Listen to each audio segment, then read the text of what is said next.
Meet the Expert, a knowledge-sharing initiative of your knowledge partner, the Developing Bangladesh. We discuss on trade, investment, commerce, education, skills, economic development, global peace and prosperity, etc. issues. If you are interested to these issues, please subscribe to the channel. Developing Bangladesh, your knowledge partner, please subscribe now. Assalamu alaikum, dear audience. In Meet the Expert session of Developing Bangladesh, we usually listen from an international expert on a very specific issue. Today, I am very delighted to host Lieutenant General Shokin Chauhan, PhD. He is from India. He will be speaking on Northeast connectivity, economic prospects for Bangladesh. You all know Bangladesh and India are very closely located and very friendly nations. India helped Bangladesh during its liberation war. It hosted our refugees. It provided military support. They fought for our independence. At the same time, they also made supreme sacrifice during the liberation war. Therefore, all Bangladeshis like me, we are grateful to India, and thank you, sir, for your previous support, help. But nowadays, for few reasons, misconception, misunderstanding occurs between two friendly nations. I think frequent interaction and exchange of views between us can reduce this gap. Today, I agree. Yeah. Not only reduce this gap, but also we have economic prospect to grow further unitedly. For example, the Seven Sisters states of India, they are located just very close proximity of Bangladesh rather than the mainland India. So if both the countries have economic ties, economic cooperation, functional economic relationship, economic integration, then both the country will be benefited. I personally visited all these Seven Sisters countries, and I found people over there are very wonderful. They are cordial. Their hospitality is very fine.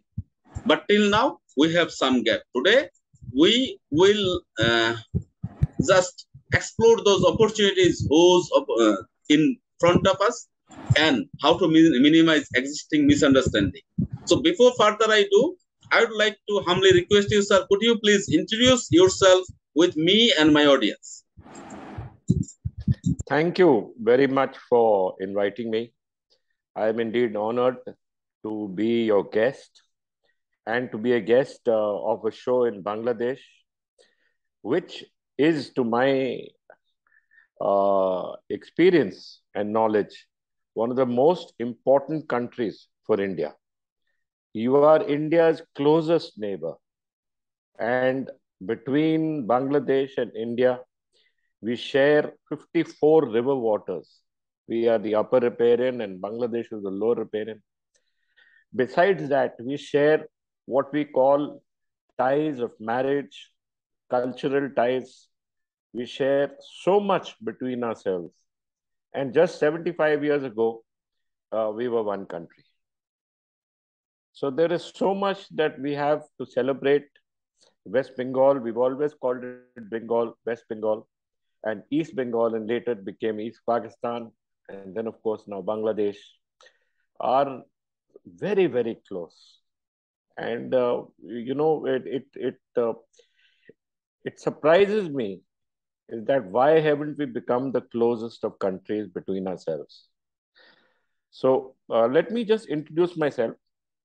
You would be surprised to know that my father, who was a colonel in the Indian Army, fought in Bangladesh during the Bangladesh Liberation War. He fought in Comilla. He was in the Meghna crossing. And subsequently, he was in Dhaka on the 17th of December. Why I remember this is because he rang me up from Dhaka and told us that he had reached Dhaka and everything was safe, and that he felt that you all were wonderful people. He also helped shape the Bangladesh army when he was a trainer of the Mukti Bahini in early 1971. That is sometime between April to June 1971, when he helped shape the Mukti Bahini and later the Bangladesh army. So I have always had this wonderful image of Bangladesh. I also joined the army after him, and spent 39 years in the army. Retired as a lieutenant general, and I've been awarded 5 presidential awards: the Param Vishit Seva Medal, the Atik Vishit Seva Medal, the Youth Seva Medal for my actions in the Kargil War. Subsequently, the Sena Medal and the Vishit Seva Medal. And of course, later on, I also did my PhD in Indo-Nepal relations. I served as the defense attaché in Kathmandu, Nepal, and I'm very close to the Nepalese people and the Nepalese culture. And I've always felt, once again, that like Nepal and Bangladesh, these are the 2 most important countries for India. So I have no doubt in saying this, that we should be and must remain the closest of friends. Sir, thank you. Great honor to host son of a freedom fighter who fought for us. Thank you very much. I'm honored. Great honor. I'm honored. Great honor, sir. I'm honored. So thank you. And as a child of a freedom fighter, respect to you again, sir. So thank you. Thank you. Thank you. So you perfectly know that in 71 we fought for our liberation. That was liberation war of Bangladesh.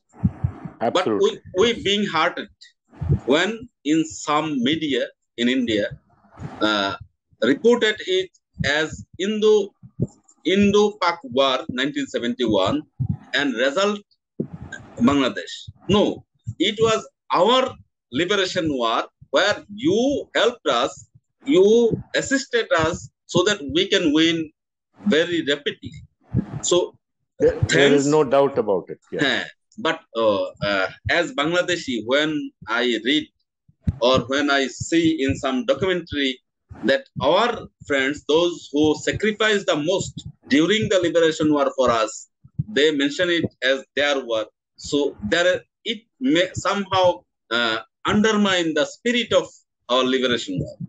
So how would you like to explain this particular issue?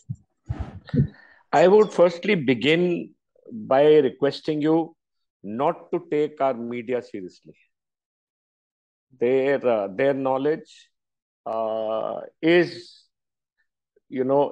fundamental, and most of the time, at least 90% of the media does not research what they do. That's the first issue. And definitely this media does not talk for how the Indian people feel and how the government of India feels. That's the first request I must make to you.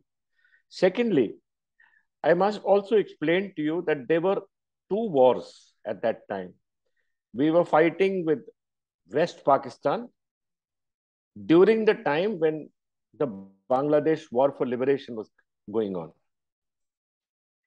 As you remember, that the Bangladesh Liberation War started a little earlier than the war in the West. By the 25th, 26th, if you read history, the Indian forces had entered into Bangladesh and had started the fight. It is only once Pakistan attacked the Indian forces on the 3rd of December in our western part, that means our border with West Pakistan, that we started fighting with Bangladesh, with Pakistan there also. The war, I agree, started as the liberation for Bangladesh. And it resulted the day Bangladesh was liberated, and it ended that day with Pakistan suing for ceasefire in Western Pakistan also. So you're absolutely right that it will hurt anybody, it will hurt us, and it will definitely hurt my father, who felt that, why are they referring to an Indo-Pak war when it is actually we fought for the liberation of Bangladesh.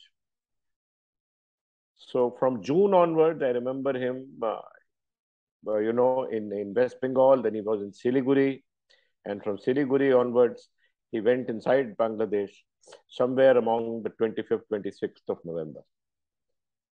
And Pakistan attacked our airfields on the 3rd of December. So there are two totally different issues.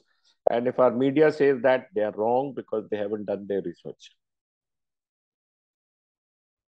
Sir, thank you very much for the clarification. Actually, I had opportunity to visit many Indian states and also participated in various government and private sector initiative, various programs.